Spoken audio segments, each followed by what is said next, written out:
Sobrang nagulat si Mercedes nung nakita niya si Aling Nadia at nagtanong siya kay Diego kung bakit niya dinala dito ang babae na iyan. Ang sagot ni Diego, nasa kanila na si Nadia. Bumaliktad na ito.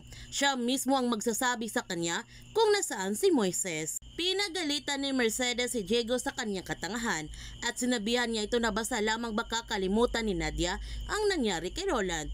Basta lamang niya bibitawan ang kanyang ipinaglaban para sa anak niya. Kinuha naman ni Aling Nadia ang kanyang baril at itinutok niya ito kay Mercedes. Sinabihan niya si Mercedes na gusto niyang malaman galing mismo sa kanyang bibig na pinatay ni Justin at ang kanyang mga kabrad si Roland at pinagtakpan niya silang lahat nito. Nakiusap si Mercedes kay Aling Nadia na lubayanan niya ang kanyang anak at ang tagal-tagal na yon.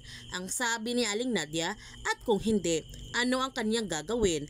At nagtanong din siya kay Mercedes kung ano ang kanyang kinalaman sa pagkamatay ni Christine. Hindi nakasagot si Mercedes sa mga katanungan ni Aling Nadia kaya napagtanto na nga ni Aling Nadia na si Mercedes nga ang pumatay kay Christine at sinabihan niya ito ng mga kriminal. Kinuha kagad ni Diego ang baril na hawak ni Aling Nadia at itinutok niya ito ang baril kay Aling Nadia. Nakiusap si Aling Nadia kay Diego na huwag siyang patayin dahil may anak pa silang dalawa, kaya nahihirapan si Diego na patayin si Aling Nadia. Dito na nga inamin ni Mercedes kay Aling Nadia na siya ang pumatay kay Christine at si Diego ang nagligpit sa bangkay ni Christine.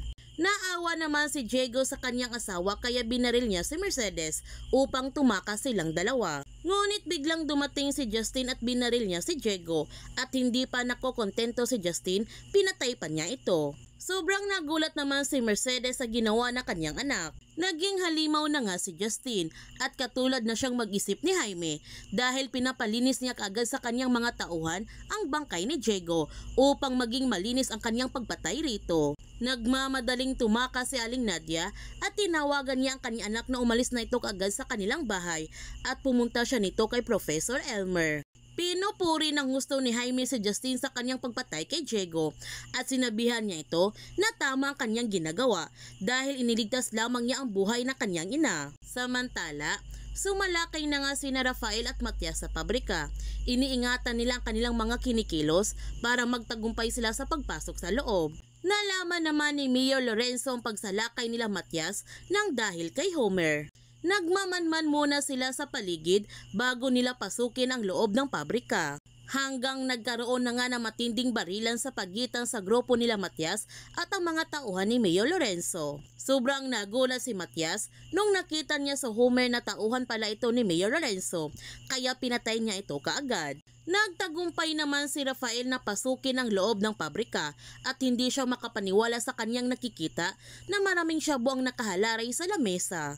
Kaya sisimulan na ni Rafael ang pagwasak sa pabrika ni Mayor Lorenzo.